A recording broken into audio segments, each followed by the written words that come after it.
ദൈവനാമം മഹത്വപ്പെടുമാറാകട്ടെ. കുഞ്ഞുങ്ങൾക്ക് കഥ ഇഷ്ടമാണല്ലോ. ഇന്ന് നമുക്കൊരു യുദ്ധത്തെക്കുറിച്ച് നമുക്ക് പഠിക്കാം. ആ യുദ്ധത്തിൽ കേദാർലായമേരെയും അവൻ്റെ കൂടെ 4 രാജാക്കന്മാരും കൂടെ കൂടി സോതോമും ഗൊമോരയും പിന്നെ 2 രാജാക്കന്മാരും കൂടി അങ്ങനെ 5 രാജാക്കന്മാർ 4 രാജാക്കന്മാരോട് യുദ്ധം ചെയ്തു. അങ്ങനെ യുദ്ധം ചെയ്തപ്പോൾ ഈ അഞ്ച് രാജാക്കന്മാരുള്ള കേദാർലായമേരെ ഈ സോതോമിനെ 4 രാജാക്കന്മാരെ അവർ കീഴടക്കിയതിന് ശേഷം അവർ സോതോമിലും ഗൊമോരയിലുമുള്ള സമ്പത്തും ഭക്ഷണ സാധനങ്ങളെല്ലാം അവർ എടുത്തുകൊണ്ടുപോയപ്പോൾ നമുക്കറിയാം ലോത്ത് അവിടെയാണ് താമസിക്കുന്നത്, സോതോമിലാണ് താമസിക്കുന്നത്. അവർ അബ്രാഹാമിൻ്റെ സഹോദരൻ്റെ മകനായ ലോത്തിനെയും അവൻ്റെ സമ്പത്തിനെയും അവർ കൊണ്ടുപോയി. അപ്പോൾ ഇത് ഒരാൾ ചെന്ന് അബ്രാഹാമിനോട് പറഞ്ഞു. അബ്രാഹാമിൻ്റെ മകനെയും അബ്രാഹാമിൻ്റെ സഹോദരൻ്റെ മകനെയും അവൻ്റെ സമ്പത്തൊക്കെയും രാജ്യത്തിൽ രാജാക്കന്മാർ പിടിച്ച് കൊണ്ടുപോയി എന്നറിഞ്ഞു. അപ്പോൾ അബ്രാഹാം എന്ത് ചെയ്തു എന്നറിയാമോ? അബ്രാഹാമിന് തൻ്റെ സഹോദരനോട് സ്നേഹമുണ്ട്. അവനും ദാസന്മാരും എല്ലാവരും കൂടി ഓർത്ത് നോക്കിക്കുക, എന്ത് ധൈര്യം അബ്രാഹാമിൻ്റെ. 5 രാജാക്കന്മാർ 4 രാജാക്കന്മാരോടുകൂടി ഫൈറ്റ് ചെയ്തു. 5 രാജാക്കന്മാരുള്ള കേദാർലാമയരെ ജയിച്ചതാണ്. ആ കേദാർലാമയരോട് യുദ്ധം ചെയ്യാനായിട്ട് അബ്രാഹാമിൻ്റെ ആൾക്കാരും കൂടെ പോയി. അങ്ങനെ അബ്രാഹാം ആ യുദ്ധം അവരോട് ചെയ്തു. എന്നിട്ട് അവരെ ആ രാജാക്കന്മാരെ തോൽപ്പിച്ച് മടങ്ങി വന്നപ്പോൾ അവിടെ വേറൊരാൾ ശാലോം രാജാവായ മൽക്കിസേദെക്ക് അപ്പവും വീഞ്ഞും കൊണ്ടുവന്നു അവനെ എതിരേറ്റു.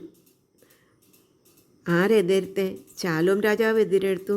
അതുപോലെ സോദോം രാജാവ് രാജതാഴ്വരയിലെ സാവോർ താഴ്വര വരെ അവനെ എതിരേറ്റ് ചെന്നു. 2 പേര് അവനെ എതിരേറ്റ് ചെന്നു. കാരണം അത്ര വലിയൊരു യുദ്ധം ചെയ്താണ് അബ്രഹാം ലോത്തിനെയും കുടുംബത്തെയും മോചിപ്പിച്ചു കൊണ്ടുവന്നത്.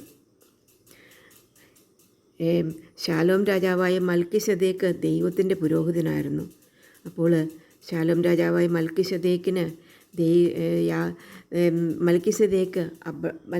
മൽക്കിസേദെക്ക് അബ്രഹാമിനെ അനുഗ്രഹിച്ചു. അബ്രഹാം അവന് സകലത്തിലും ദശാംശം കൊടുത്തു. കാരണം അവൻ പുരോഹിതനാണ്. ആ പുരോഹിതനായ മൽക്കിസേദെക്കിന് അബ്രഹാം സകലത്തിലും ദശാംശം കൊടുത്തു. നമുക്ക് ആ വാക്യം ഒന്ന് പഠിക്കാം. ഉൽപ്പത്തി പുസ്തകം 14-ാം അധ്യായത്തിൻ്റെ 18-ാം വാക്യം. ശാലോം രാജാവായ മൽക്കിസേദെക്ക് അപ്പവും വീഞ്ഞും കൊണ്ടുവന്നു. അവൻ അത്യുന്നതനായ ദൈവത്തിൻ്റെ പുരോഹിതനായിരുന്നു. അവൻ അവനെ അനുഗ്രഹിച്ചു. സ്വർഗത്തിനും ഭൂമിക്കും നാഥനായി അത്യുന്നതനായ ദൈവത്താൽ അബ്രഹാം അനുഗ്രഹിക്കപ്പെടുമാറാകട്ടെ. വാക്യം ഒന്നും കൂടെ പഠിക്കാം. അത് കഴിഞ്ഞിട്ട് നമുക്ക് പിന്നെ നോക്കാം എന്താ സംഭവിച്ചതെന്ന്. ഉൽപ്പത്തി പുസ്തകം 14-ാം അധ്യായത്തിൻ്റെ 18-ാം വാക്യം. ശാലോം രാജാവായ മൽക്കിസേദെക്ക് അപ്പവും വീഞ്ഞും കൊണ്ടുവന്നു. അവൻ അത്യുന്നതനായ ദൈവത്തിൻ്റെ പുരോഹിതനായിരുന്നു. അവൻ അവനെ അനുഗ്രഹിച്ചു.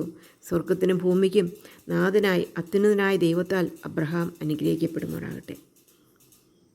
അതിനുശേഷം അബ്രഹാം നാം പറഞ്ഞതുപോലെ ശാലേം രാജാവ് അബ്രഹാമിനെ അനുഗ്രഹിച്ചു.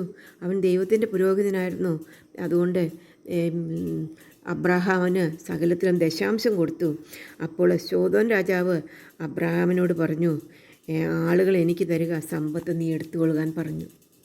നീ സമ്പത്ത് ഒക്കെ എടുത്തുകൊണ്ട് വരിക. അവിടെയുള്ള രാജാക്കന്മാരെല്ലാം എടുത്ത് തിരിച്ചു കൊണ്ടുവരികയാണ്. അപ്പോൾ ആളുകളെ സോദോമിലുള്ള എല്ലാവരെയും വിടിവിച്ച് കൊണ്ടുവന്നപ്പോൾ പറഞ്ഞ് സോദോം രാജാവ് പറഞ്ഞു, ആളുകൾ സമ്പത്ത് നീ എടുത്തോ. അപ്പോൾ അബ്രഹാം ഒരു കാര്യം പറയുന്നുണ്ട്. ഞാൻ അബ്രഹാമിനെ സമ്പന്നനാക്കിയെന്ന് നീ പറയാതിരിപ്പാൻ ഞാനൊരു ചരടാകട്ടെ ചെരുപ്പുവാറാകട്ടെ നിങ്ങൾക്കുള്ളതിൽ യാതൊന്നുമായിട്ട് എടുക്കയില്ല എന്ന് ഞാൻ ദൈവനാമത്തിൽ നിന്നോട് പറയുന്നു. അങ്ങനെ അബ്രഹാം ഒന്നും സ്വീകരിച്ചില്ല. അബ്രഹാമിൻ്റെ സഹോദരൻ്റെ മകനായ ലോത്തിനെയും അവൻ്റെ സമ്പത്തൊക്കെയും തിരിച്ച് അവൻ രക്ഷിച്ചു എന്ന് നമുക്ക് കാണുവാനായിട്ട് സാധിക്കും. അങ്ങനെ അങ്ങനെ അബ്രഹാമിനോട് കൂടെ ഉണ്ടായിരുന്ന ഒത്തിരി പേരുണ്ടായിരുന്നു. അവർക്ക് മാത്രമുള്ള ഓഹരി നീ എന്തെങ്കിലും കൊടുത്തോ, എനിക്ക് ഒരു ചരടാകട്ടെ ഒരു നൂലാകട്ടെ ഇതിൽ നിന്നൊന്നും വേണ്ട എന്ന് പറഞ്ഞ് അവൻ സോദോം രാജാവിനോട് പറയുന്നു. എത്ര അനുഗ്രഹിക്കപ്പെട്ട അബ്രഹാം! ഇവിടെ നമുക്ക് അനേക പാഠങ്ങൾ പഠിക്കുവാനുണ്ട്. ഒന്നാമതായിട്ട് അബ്രഹാം ദൈവത്തിൽ വിശ്വസിച്ചു. അതുകൊണ്ട് അബ്രഹാം ധൈര്യത്തോടുകൂടെ ദൈവം വിടുവിക്കും എന്നുള്ളതുകൊണ്ടുകൂടി ആ യുദ്ധത്തിനായിട്ട് അവൻ പുറപ്പെട്ടു. രണ്ടാമതായിട്ട് അബ്രഹാം സ്നേഹമുള്ള ഉത്തരവാദിത്തമുള്ള ഒരു വ്യക്തിയായിരുന്നു.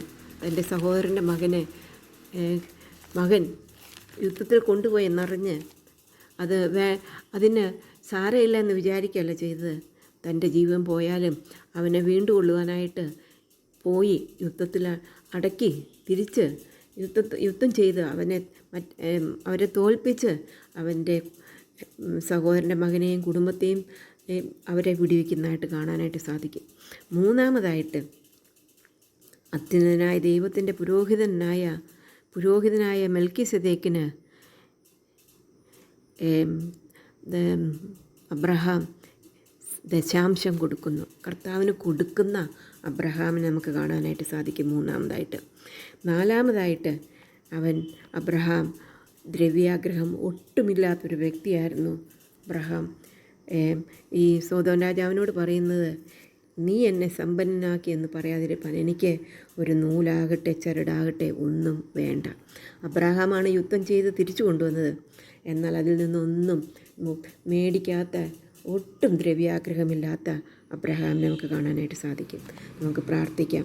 സ്നേഹവാനായ ദൈവമേ, ഞങ്ങൾക്ക് തന്ന പാഠത്തിനായിട്ട് ഞങ്ങൾ നിന്നെ സ്തുതിക്കുന്നു. ഞങ്ങളുടെ കർത്താവ് ഞങ്ങളോട് കൂടെയുള്ളപ്പോൾ ഞങ്ങൾക്ക് ഭയപ്പെടുവാനില്ല. യുദ്ധങ്ങളെ ജയിപ്പാൻ അവൻ മതിയായവനാണ്. ഞങ്ങൾക്ക് പോരാട്ടമുള്ളത് ജഡരക്തങ്ങളോടുള്ള അല്ല, സാത്താനും അവൻ്റെ കൂട്ടുകാരോടും കൂടിയാണ്. എന്നാൽ ഞങ്ങൾക്ക് ഭയപ്പെടേണ്ടാതെ ഈ ലോകത്തിൽ ജീവിപ്പാൻ ഞങ്ങളെ നീ സഹായിക്കും. ഞങ്ങൾ അങ്ങയിൽ ആശ്രയിപ്പാൻ വിശ്വസിപ്പാൻ ഞങ്ങളെ സഹായിക്കണമേ. പരീക്ഷയിൽ ഞങ്ങളെ വിടുവിക്കണം. നിൻ്റെ കൃപയിൽ ഞങ്ങളെ കാത്തോളണം. കർത്താവിനായിട്ട് ജീവിപ്പാൻ ഞങ്ങളെ സഹായിക്കണം. ഞങ്ങളുടെ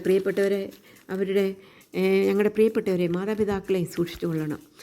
ഞങ്ങളോട് കൂടിയിരുന്ന് സഹായിക്കുന്നതിൻ്റെ കൃപകൾക്കായിട്ട് സ്തോത്രം. യേശു കർത്താവിൻ്റെ നാമത്തിൽ താഴ്മവിനയമായിട്ട് അപേക്ഷിക്കുന്നു. ആമീൻ. കുഞ്ഞുങ്ങൾക്ക് കഥ ഇഷ്ടപ്പെട്ടെങ്കിൽ എന്ത് ചെയ്യണം? ഷെയർ ചെയ്യണം, സബ്സ്ക്രൈബ് ചെയ്യണം, ബെല്ലൈക്കണിൽ കൈയമർത്തുമ്പോൾ ഓൾ എന്ന പ്രൊവിഷനിലും കൂടെ കൈയമർത്തണം. Okay, bye. May God bless you all.